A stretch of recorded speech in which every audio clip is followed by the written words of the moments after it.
Magandang araw mga bata! Ang pag-aaralan natin ngayong araw ay ang expansion of universe na kung tawagin natin sa Tagalog, ang panglaki ng ating kalawakan. Bago tayo dumako sa paglawak ng ating kalawakan or the expansion of universe, pag-aaralan muna natin ang salitang cosmology or the study of universe.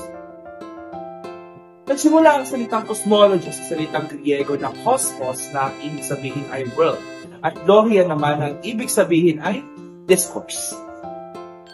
Ngayon naman idadako na tayo sa pag-aaral ng expansion of universe.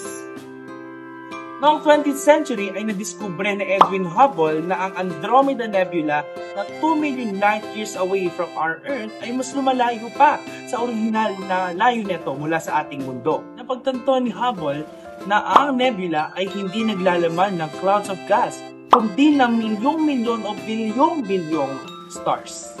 Gumamit si Edwin Hubble ng 100-inch reflecting telescope sa Mount Wilson sa California upang makita ang distance ng mga galaxies sa kalawakan. Pinakita ni Hubble na ang ating universe ay mas malawak o mas malapit sa ating galaxy.